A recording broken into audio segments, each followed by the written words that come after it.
Today, I want to talk about pressure and the daily pressures of being a real estate agent.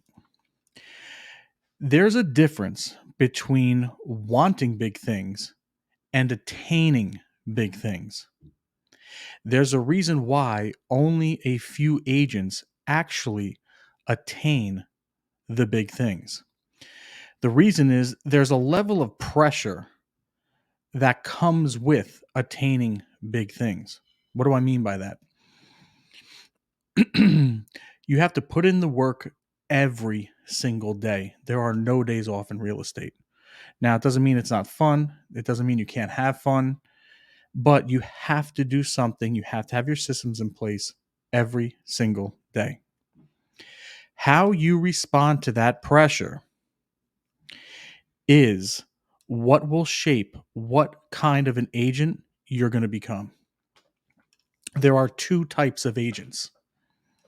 There are problem makers, then you have problem solvers. All right. The problem solvers are the ones that are out ahead of any potential pitfalls in the deal. They're always making sure everything is buttoned up. The communication between all parties involved is on point. The attorneys, the inspectors, if you're getting a mortgage, the lender, they're taking care of everything. All right. These are the agents that provide value. These are the agents that constantly make money and do deals no matter what the market is doing. You hear me say this a lot. The great agents, the ones that provide value, is what I'm speaking about. Make money no matter what the market's doing. If you ask them, they don't care if the market's up, down, people are nervous, people aren't buying, people aren't selling. If you look the past 10 years, go back 20 years, the same people, top 20 in the county or in the city you're in, it's the same names. They're shuffled a little bit different, but it's always the same names. Why is that? Do they have the secret sauce? Do they have something different than the other person? No, they have the same license. They have the same access. So what's the difference? The difference is they are providing value. You may think you're providing value, but are you really? You got to ask yourself that. All right. There are plenty of problem makers in the business. That's the problem. There are way more problem makers than problem solvers, but that's good news for the problem solvers because they can easily separate themselves from the pack and really hone in on their skills. And when sellers know that their house is going to be sold when they're using an agent no matter what, the whole commission question topic, whatever, it doesn't happen. They are happy to pay the commission because they know they're getting a certain level of service, but they're getting a result. People pay for results. People pay to have problems solved. You need to be a problem solver as a real estate agent. If you're new to the game and you just got your license or you're getting your license, keep this in mind. You want to be a problem solver. So you want to get out ahead of anything in the deal. And once you provide value again and again, your clients will keep using you again and again. And also, they're going to keep referring you. That's what you want. When your value exceeds the commission charged, you're in business. You are in the driver's seat. You hold all the leverage. That's what you want.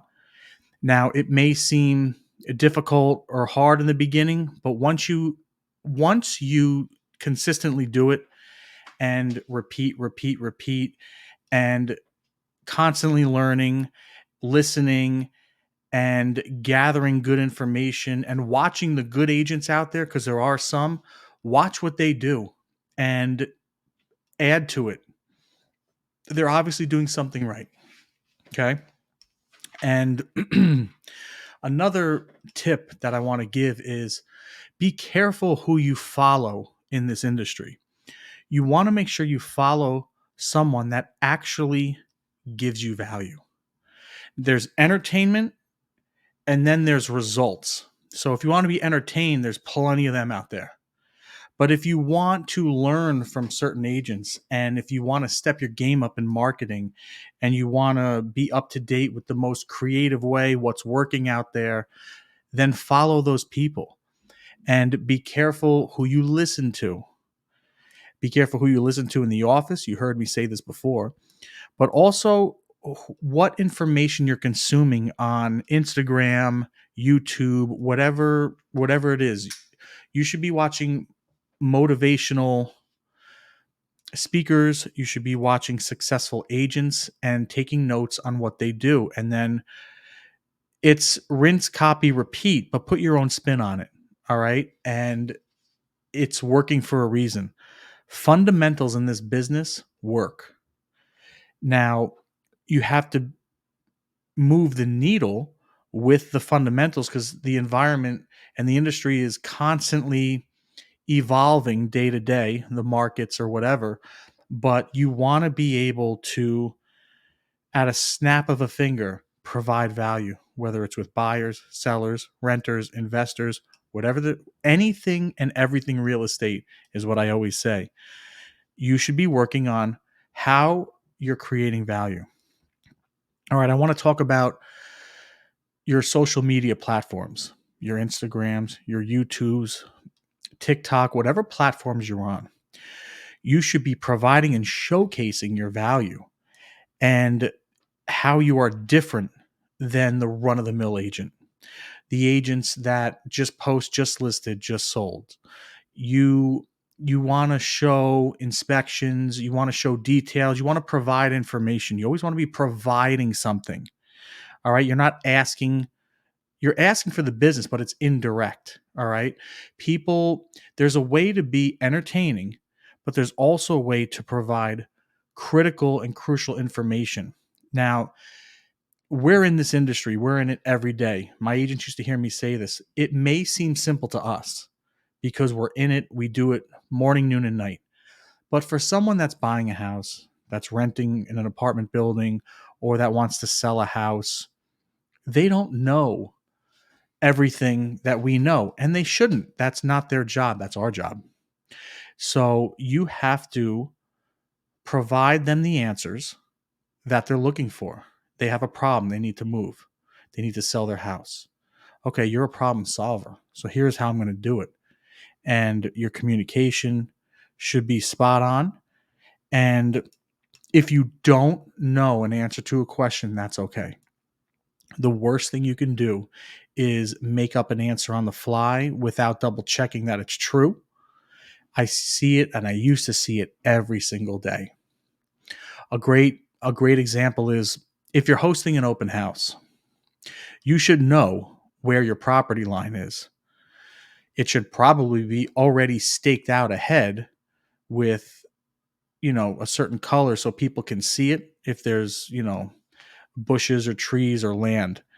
And instead of guessing, oh, it's up, see that tree in the back? It goes back there. If you don't know, don't say that, because number one, you're putting the seller in jeopardy, but you're also giving false information to the buyer, and it's just going to it could cause potential problems down the road, and you're not going to look professional. So if you don't know, that's fine. Go down to town, go to the department, go to zoning, and get a survey and see where it is. All right. And that's just a little example of how you're providing a certain level of service. When I used to go on listing appointments, before I even got the listing, I would go to town and I would pull out all information. I'd see if there's any open permits. I would see if there's anything that needs to be buttoned up before the sale. If there are open permits, guess what? That's going to clog up the system when you're moving along and you want to sell the house. All right. There's a process when you list the house, you get an offer, you accept an offer, you move forward. Well, guess what? Stop the train because there's open permits. If you're out ahead of that, when you meet with the potential client, the seller, you're going to look like $1,000,000 because most of the time, in my experience, they didn't even know they had an open permit. They thought it was just closed. So right there, you're providing value. And I don't care if they're interviewing 2 people or 20 agents, you're going to look like a rock star. Oh, by the way, you have 3 open permits. You have 2 electrical, you have 1 construction, whatever. And you can give them a choice. Okay. They can either close the permits before you list, or you can go ahead and list if they're in a time crunch, but they have to be in the process of closing them because you're not going to be able to close without it. So, right then and there, providing value, giving them options, looking like a professional. In my opinion, you should button them all up before you list the house. It's just an easier process. And it just saves a lot of questions down the road because you're going to run into good agents representing buyers like myself, and they're going to crush you in negotiations and they're going to crush you in questions. They're going to make you look pretty stupid. All right. So, on your Instagrams and YouTubes, getting back to that, you want to showcase everything and anything real estate from your listings, meaning not just listed. You want to take them into the mechanical room, explain what things are, what to look for. Or if you're thinking of selling, you might want to have it serviced and have the dates on a chart next to the boiler or whatever the case may be. You're showing people what they want to do and what they should be doing prior to selling. Now it's out there on the internet. People are going to be searching, and your name might come up when they talk to people or when they look up local agents. They're going to look up your previous sales. And if you're new to the business, don't worry. You should still be doing this when you're previewing houses or going to open houses because you can still provide this value on your pages before you even have clients. And people are going to be looking like, oh, this person looks pretty buttoned up. They're telling us, they're giving us some tips, and they're showing us actually the guts and the actual components of the mechanical room. And it's just something they don't know. And already you're on top of mind. They're going to call you like, hey, what do you think of my mechanical room? What should I do here? Blah, blah, blah. And then you're in. You want to get in. And that's a great way to do it.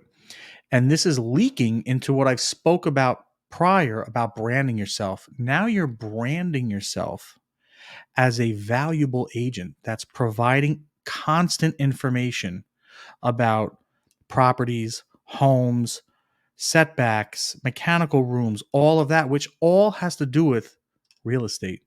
Everyone seems to think they turn on the television and, oh, let me list it and it sells and that's it. Us in the industry know that that's just, that's real estate porn. That's just what's on TV. It looks good and it's edited, and they want to see like beginning, middle, end, but they don't want to see all the details involved, which I understand. But you want to provide those in between details because it's going to make you look sharp. All right. And how you brand yourself is super important. All right. If you have multiple jobs, especially in the beginning, a lot of new agents have other jobs. Please create a business page and a business account for all your platforms. The last thing you want is to be jumping around industries, because if somebody meets you at a party or meets you out and about and they look up your name, how does that look? Google yourself, by the way. How does that look if they look you up and the first thing that comes up is not real estate? Or you might have a personal page that doesn't look too professional. You got to think about these things. So, in my opinion, you should have a dedicated real estate business page for all platforms. So when people go to it, there it is. And you're super buttoned up. All right. So keep that in mind. And I think it's very important you're providing value there, especially as a new agent, that when you don't have a lot of business, you want to make it look like you know what you're doing, even though you don't technically have experience or have a sale under your belt. Remember, we all started there. Every single agent started where you're at. So don't worry. The top agent in town that sells hundreds of homes or apartments all started in the same position as you did.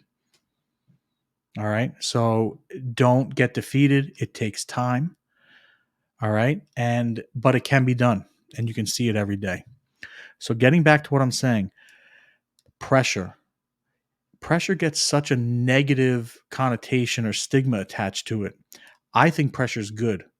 And I think pressure is really good in real estate because when it comes down to it, you want to be the person that performs under pressure. You want to be the calm, cool, collected individual that people gravitate towards so they know the deal will get done. Greg will get it done. Greg will get the answers. I'm not worried at all, because not every deal is cookie cutter, clean and easy. There are some that are great, and it makes it fun and it makes it well worth it. And you list a property, it sells super fast, and there's no hiccups along the way. Very rare though. There's usually always something. There's always a speed bump. And if you're out ahead of it, you're already in the driver's seat. And if you are out ahead of it and something comes out of left field, no big deal. Because remember, you're a problem solver. You will get it done. All right. That's why it's important to have great relationships with all parties involved in real estate: attorneys, inspectors, you name it, contractors, stagers, photographers, drone, all of that, mortgage lenders. You should have great relationships because it will help the process when a problem comes up. All right. And when you're calm, cool, and collected, all of these people know. And when they have that experience with you and you call them when you need a favor or you call them to need an answer, they have no problem giving it to you. And now you look even better in front of your clients. And it just snowballs and it compounds when you do the work and you do good work. Now, the opposite could be said when you do bad work and the word spreads super fast. Then you'll notice your phone is not ringing. And that's not what you want. You want your phone to always be ringing. And when people call you and they don't necessarily want to buy or sell right away, that's okay. Don't get turned off. Don't be too busy to take their call. Don't be too busy to provide value and answer their questions. You're their resource. It will pay dividends in the long run. One of my best clients started off as a rental client in New York City. And at the time, my manager didn't want me to waste my time taking them out seeing rental properties. Now, that's a great example of I didn't listen to my manager and I took him out and he rented one apartment. I think it was, I don't know, $7,000 a month. And then I think it was a 2-year rental. It might have been a 1. I don't remember. It was a while ago. But all I remember was his financial planner called me. Who, remember, I worked with them for the first rental. Financial planner called me. Hey, Greg. Hey, what's up? I'm not going to say their name. We're ready for rental number 2. Okay, no problem. What are the parameters? Gave me all the parameters, gave me the budget. The budget was almost double. So it was like well north of $10,000 a month. No problem. Took him to see a couple apartments, rented one for a year. Awesome, done, providing value, all good. 10 months. So they still have two months left on their lease. Financial planner calls. Hey, Greg, so-and-so is requesting a meeting at your office. And what time is good for you to meet? And I said, let's meet tonight, when he's done with work, 6:37, come on down and let's talk. Came down to the office, met with both of them. So my client and his financial planner, laid out a whole budget, Now it's time to buy. Okay, no problem. Long story short, bought a $6 million apartment. Not bad. Not bad. Showed him maybe 5 or 6 apartments and ended up buying a really awesome apartment. He still lives there today. And we still keep in touch. He's a great guy. Point of the story is started out as a rental, which my manager did not want me to waste my time on. I was a top rental agent at the time.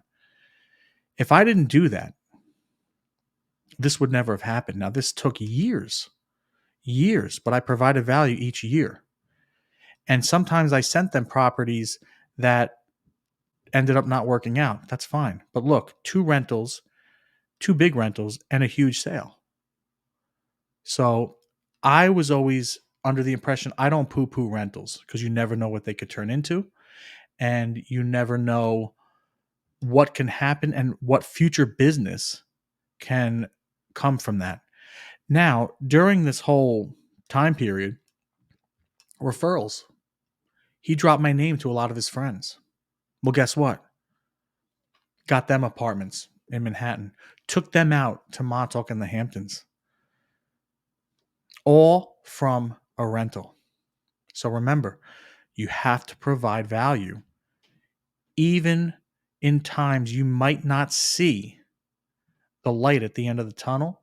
Don't listen to anybody. If your heart says go for it, go for it. All right, it'll be worth it. And here we are with a great example of sometimes not listening to your manager is a good thing. All right. So thanks for listening. We're going to be covering more topics. I'm getting a lot of questions about branding again and how to close more seller clients when you're on an interview. So we'll be covering that next and how words matter. Anyway, remember you're in the best industry and the sky's the limit with commissions and money. Don't get discouraged. Keep plugging away, and I will see you next time.